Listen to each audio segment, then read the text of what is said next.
राधे राधे, जय माता की भक्तों। आप सभी का स्वागत करती हूँ स्पिरिचुअल ज्ञान साधना में और आप सभी से अनुरोध करती हूँ कि स्पिरिचुअल ज्ञान साधना को सब्सक्राइब कर लीजिए और बेल आइकन को प्रेस कर दीजिए ताकि आपको नई नई वीडियोस का नोटिफिकेशन। अगहन मास के पहले बृहस्पतिवार को माँ लक्ष्मी की स्थापना, पूजा और व्रत किया जाता है। इस दिन माँ लक्ष्मी की स्थापना और पूजा की परंपरा है। मान्यता है कि तुलसी और लक्ष्मी जी की पूजा करने से पूरे अगहन माह में या फिर इस माह के गुरुवार को एक साथ करने से और अन्न दान करने से माँ लक्ष्मी अत्यंत प्रसन्न होती हैं और उनके आगमन से उनका स्थायित्व बना रहता है। अगहन मास के हर बृहस्पतिवार को माँ लक्ष्मी की पूजा होती है। जय माता की राधे राधे भक्तों, कैसे हैं आप सभी लोग? आशा करते हैं सभी लोग बहुत अच्छे होंगे। बताने के लिए कमेंट में जय माता की राधे राधे अवश्य ही लिखिएगा। भक्तों, अगहन यानी मार्गशीर्ष का महीना चल रहा है। इस महीने में माता लक्ष्मी का व्रत किया जाता है गुरुवार के दिन। इसी संदर्भ में आज की बहुत ही सुंदर वीडियो हम लेकर आए हैं। साथ ही हम आपको इसमें अगहन मास के गुरुवार व्रत की कथा भी सुनाएंगे। तो सभी भक्तगणों से अनुरोध है कि सभी लोग पूरी वीडियो को शुरू से अंत तक बहुत ही प्रेम के साथ देखें और श्रद्धा भक्ति के साथ दिव्य कथा का आनंद लें।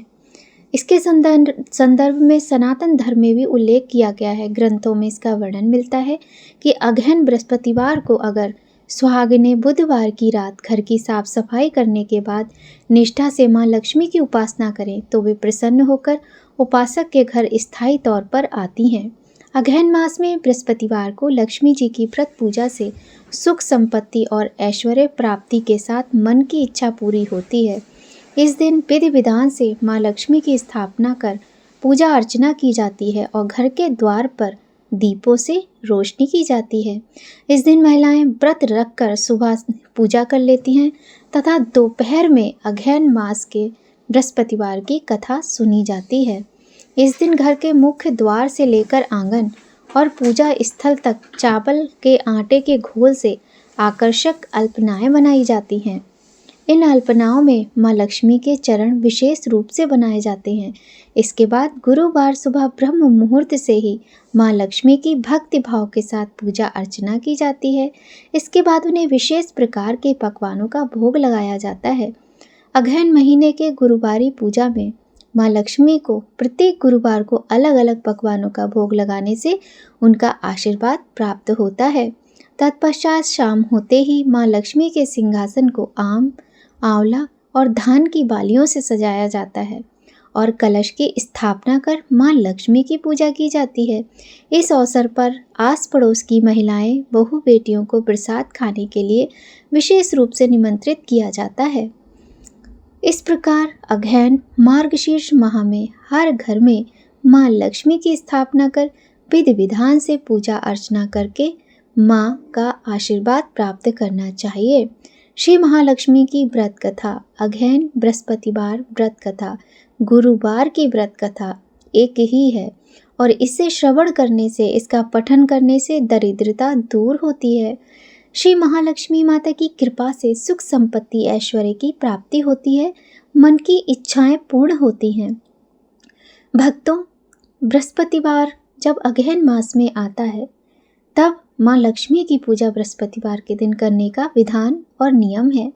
यह व्रत पूजा करने से माँ लक्ष्मी प्रसन्न तो होती ही हैं, साथ ही सुख संपत्ति, धन वैभव की प्राप्ति करवाती हैं।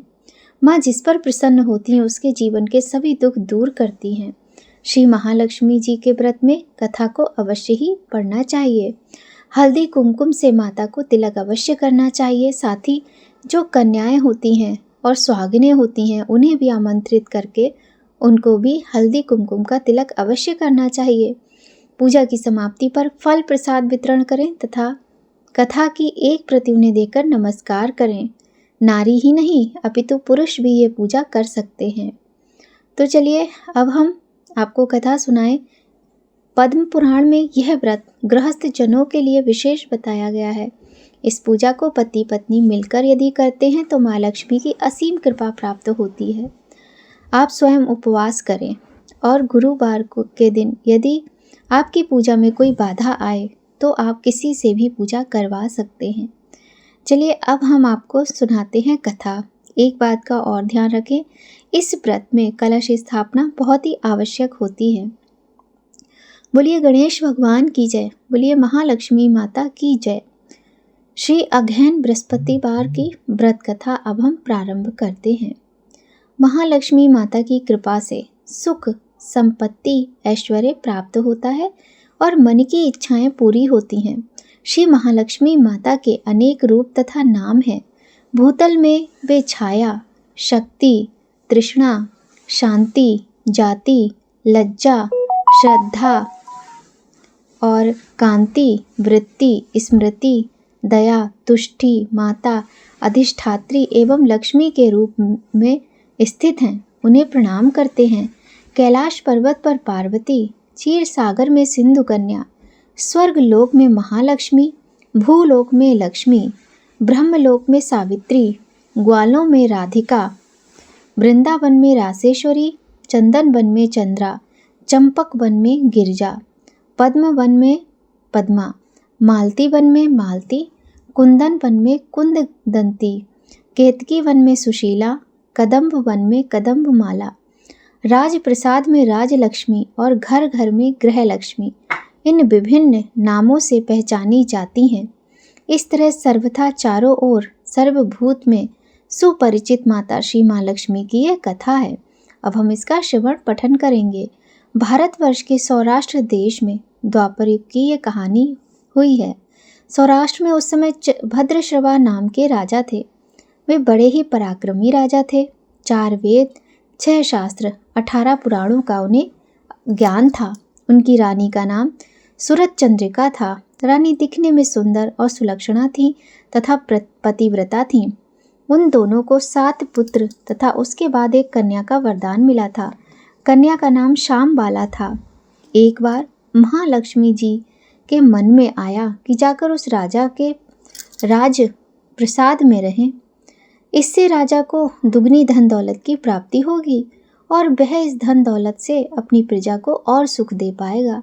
गरीब के घर अगर रहे और उसे धन दौलत प्राप्त हो तो वह स्वार्थी की तरह केवल अपने ऊपर ही खर्च करेगा। यह सोचकर श्री महालक्ष्मी जी ने बूढ़ी ब्राह्मण स्त्री का रूप धारण किया। हाथ में लाठी लिए लाठी के सहारे रानी के द्वार तक पहुंची। यद्यपि उन्होंने बूढ़ी औरत का रूप धारण किया था पर उनके चेहरे पर देवी का तेज था। उन्हें देखते ही एक दासी सामने आई। उसने इनका नाम, धाम, काम, धर्म पूछ डाला। वृद्ध ब्राह्मणी का रूप धारित माता लक्ष्मी ने कहा, बालिके, मेरा नाम कमला है। मेरे पति का नाम भुवनेश है। हम द्वारिका में रहते हैं। तुम्हारी रानी पिछले जन्म में एक वैश्य की पत्नी थी। वह वैश्य गरीब था। दरिद्रता के कारण हर रोज घर में झगड़े होते थे तथा उसका पति रोज उसे पीटता था। इन बातों से तंग आकर वह घर छोड़कर चली गई और जंगल में खाली पेट भटकने लगी। उसकी इस दुर्दशा पर मुझे दया आई। तब मैंने उसे सुख संपत्ति देने वाली श्री महालक्ष्मी की कथा सुनाई थी। मेरे कहने पर उसने श्री महालक्ष्मी का व्रत किया और श्री महालक्ष्मी प्रसन्न हुई। उसकी गरीबी दूर हुई। उसका घर संसार, दौलत, संतति, संपत्ति से भर गया। बाद में पति पत्नी दोनों परलोक सिधारे। लक्ष्मी व्रत करने के कारण वे लक्ष्मी लोक में रहे। उन्होंने जितने साल महालक्ष्मी का व्रत किया उतने हजारों साल उन्हें सुख भोग मिला। इस जन्म में उसका जन्म राजघराने में हुआ है, परंतु वह श्री महालक्ष्मी का व्रत करना भूल गई है। उसे ये याद दिलाने मैं यहाँ आई हूँ। बूढ़ी माँ की बातें सुनकर दासी ने उन्हें प्रणाम किया तथा श्री महालक्ष्मी का व्रत किस तरह किया जाए इस बारे में पूछा। बुढ़िया रूप धारण किए हुए श्री महालक्ष्मी माता ने दासी को पूजा की विधि तथा महिमा बताई। इसके बाद वह दासी माता को प्रणाम कर रानी को बताने अंदर चली गई। राज वैभव में रहते हुए रानी को अपने ऐश्वर्य का बहुत घमंड हुआ था। संपत्ति तथा अधिकार की वजह से वह उन्मत्त हो गई थी। दासी द्वारा बताई गई बुढ़िया की बातें सुनकर वह आग बबूला होकर राजद्वार पर आकर बुढ़िया रूपी श्री महालक्ष्मी पर बरस पड़ी। उसे ये मालूम ही नहीं था कि श्री महालक्ष्मी माता बुढ़िया का रूप धारण किए द्वार तक आई हैं। परंतु रानी का इस कदर रूखा बर्ताव तथा अपना अनादर देखकर माता ने वहाँ ठहरना ठीक न समझा। वे वहाँ से चल पड़ीं। राह में उन्हें राजकुमारी श्यामबाला मिली। उन्होंने श्यामबाला को सारी बात बताई। श्यामबाला ने अपनी ओर से श्री महालक्ष्मी माता से क्षमा याचना की। माता को उस पर अत्यंत दया आई। उन्होंने श्यामबाला को श्री महालक्ष्मी व्रत के विषय में बताया। उस दिन मार्गशीर्ष अगहन माह का पहला गुरुवार था।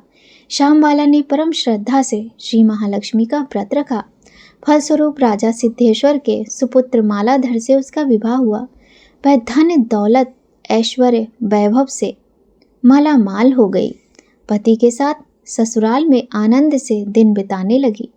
इधर श्री महालक्ष्मी का रानी पर प्रकोप हुआ। फलस्वरूप राजा भद्रश्रवा का राज्य एवं राज कारोबार नष्ट हो गया। यहाँ तक कि खाने के भी लाले पड़ गए। ऐसी हालत में एक दिन बड़ा राजा है, धनवान है और ऐश्वर्यशाली है, तो क्यों ना उनके पास जाएं, अपना हाल उसे बताएं, वह जरूर हमारी मदद करेगा। अपने दामाद के बारे में ऐसा सोचकर राजा चल दिए। इस बात पर राजा भद्रशिवा दामाद के पास रवाना तो हुए। राज्य में पहुंचकर एक तालाब के किनारे थोड़ी देर विश्राम लेने के लिए ठहरे। तालाब से पानी लेने आते जाते दासियों ने उन्हें देखा। उन्होंने विनम्रता से उनकी पूछताछ की। जब उन्हें ये मालूम हुआ कि वे रानी श्यामबाला के पिता हैं, तो दौड़ते हुए जाकर उन्होंने रानी की सारी बात बताई। रानी ने दासी के हाथ राज परिधान भेजकर बड़े ठाट से उनका स्वागत तथा आदर सत्कार किया, खान पान कराया। जब वे लौटने लगे तो सोने की मोहरों से भरा घड़ा दिया। राजा भद्रशिवा जब वापस लौटे तो उन्हें देखकर रानी सूरज चंद्रिका खुश हुई। उन्होंने सोने की मोहरों से भरे घड़े का मुंह खोल दिया। पर हे भगवान, घड़े में धन के बदले कोयले मिले। यह सब श्री महालक्ष्मी के प्रकोप से हुआ। इस प्रकार दुर्दशा में और कई दिन बीत गए। इस बार रानी स्वयं अपनी कन्या के पास गई। वह दिन अगहन माह का अंतिम गुरुवार था। श्यामबाला ने श्री महालक्ष्मी का व्रत किया था, पूजा भी की थी, अपनी माता से भी व्रत कराया। इसके बाद रानी अपने घर आई और श्री महालक्ष्मी का व्रत रखने पर उसे फिर से अपना राजपाट, धन दौलत, ऐश्वर्य प्राप्त हुआ। वह फिर से सुख शांति आनंद में जीवन बिताने लगी। कुछ दिनों बाद राजकन्या श्यामबाला अपने पिता के घर आई। उसे अपने घर देखकर सूरज चंद्रिका को पुरानी बातें याद आईं। यह कि श्यामबाला ने अपने पिता को घड़ा भर कोयला दिया था और उसे तो कुछ भी नहीं दिया था। इसी कारण श्यामबाला को पिता के घर आने पर उसका कोई आदर आतिथ्य नहीं हुआ, बल्कि अनादर ही हुआ। पर उसने इस बात का बिल्कुल भी बुरा नहीं माना।